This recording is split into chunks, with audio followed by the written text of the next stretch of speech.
Thank you very much. As has just been introduced, my name is John Darlington. I'm an archaeologist, so I'm one of the few people in the room who can say their career lies in ruins and actually have a smile on my face. And also, I have to say, this is the only conference I've ever been to which is done to the sound of birdsong. That's marvellous, really, really good. I'm here to talk very briefly about World Monuments Fund. I'm the director for the World Monuments Fund British office, and there's an awful lot of connection between what World Monuments does and what INTBAU stands for. So we're interested in historic buildings, we're interested in historic cities, and we're interested in how people interact with those places.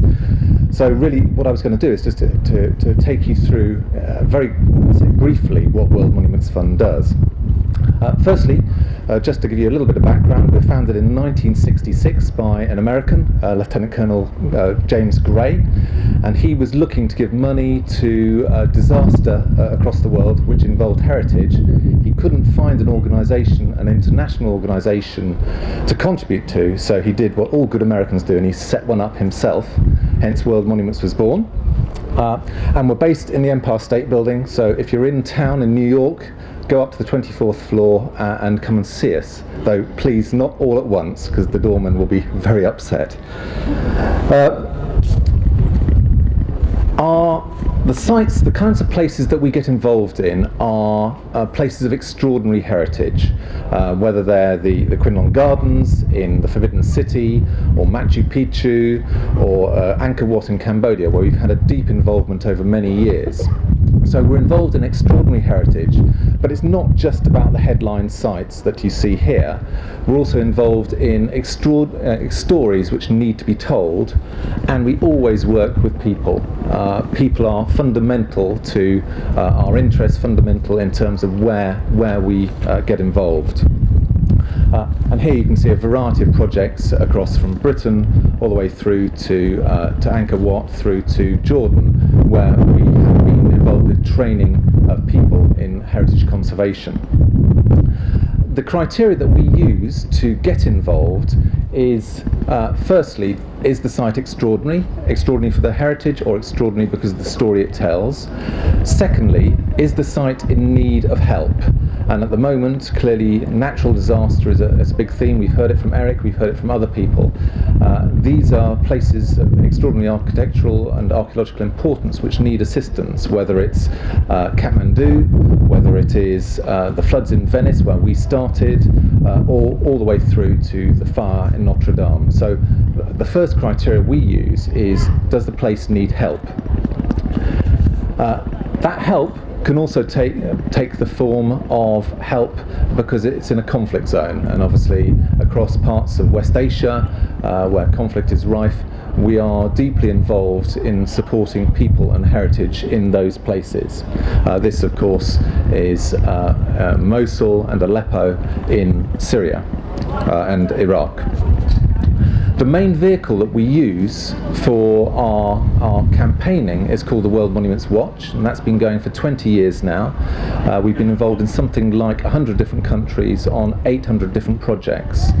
And the 2020 watch is just out now. It happens every 2 years, where we select 25 sites from across the world, and the selection criteria and the selection battle is severe to get from literally hundreds of nominations down to just 25.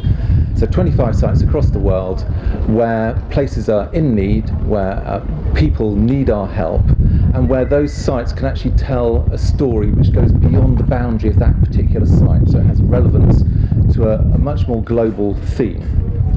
Here are the 25 sites from 2020, and I say a great variety in there, from Notre Dame all the way through to the Sacred Valley in Peru. We have a site in Pakistan, I'm pleased to say, and this is the Anakali Bazaar in northern Pakistan. So that is our 2020 World Monuments site in this country, where we're looking to preserve the bazaar. Again, we always do this with other people. We own absolutely nothing, so it's always done in partnership with people on the ground. So that's an advocacy and conservation initiative. And in the past, we've been involved in Pakistan in a whole range of different sites. Again, just to show a few on the screen, whether from the Fatah Monument through to Shikarpur Historic Centre, up to petroglyphs across the country. So our involvement in this country is deep and long-standing. So that's a little bit about what we do. I think I'd like to conclude with perhaps just 4 examples of how we actually do work, because that's just giving you some nice sites and names. I think it's as interesting to look at the sorts of things that we deliver. So, we deliver traditional conservation. This is the Arch of Janus in Rome. You can see some befores and afters of a site, obviously of the classical period, which was fundamentally damaged through pollution, which used to be surrounded by cars, and we've been involved in the conservation of that monument. It's cleaning and it's opening up to the public. So that's a very traditional approach, which we carry out across lots and lots of our sites. But we're also involved in town planning and master planning to protect not just individual sites, but whole cities. This, for example, is Ahmadi in Iraqi Kurdistan, where I was 2 weeks ago. A wonderful Kurdish promontory fort and citadel, which was suffering from a whole range of things, most notably abandonment and inappropriate architecture, inappropriate modern and intrusive architecture. So we've been working with the local government, with the local universities and the municipality to actually devise a master plan for Ahmadi, which identifies what's important, it identifies the spirit of that place, and therefore how to enhance the spirit of Ahmadi through great design, through traditional building, and through policy. So planning at a town scale is very much what we do. We also do training. This is one of my favourite projects. This is on the border between Jordan and Syria, where we 2 years ago set up a stonemasonry training school for Syrian refugees. We identified that conservation stonemasonry skills would be one of the first things that people needed to restore places like Aleppo or Homs or maybe even Palmyra. But those skills don't exist in great depth in the country.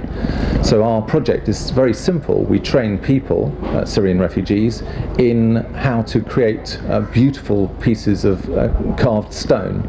And the results are incredible. You can see there, just after 2 years, this is one student on the right-hand side, hadn't picked up a chisel ever since 2 years ago, and now he's creating the most amazing things. And for me, the most important thing is that all of those students, there are 20 of them in our final phase of work, all of those students have actually just been offered jobs.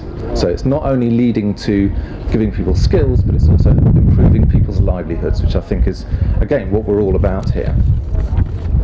And the final thing I want to say, which takes me back to Britain, where I work, is that we do advocacy and campaigning, and this is a campaign that we're running. This is the 2018 watch site of Blackpool and its peers. If you come to the UK, do come to Blackpool. The issue that we're campaigning about at Blackpool is climate change. Again, we've heard it earlier this morning, but we're looking at Blackpool's piers, which stretch out into the sea and make perfect examples of the impact of climate change, because they're on the periphery of land and water, where climate change is very clearly noticeable. So we're running a campaign there, and we held an international conference there to actually highlight the issues surrounding and what you could practically do about the issues of climate change. So that's World Monuments Fund. I think there's plenty in there for people in this room to engage with, and many of you have already. And my final statement really is, please get involved with us, please come and talk with us. We're very happy and would like to help. Thank you very much indeed.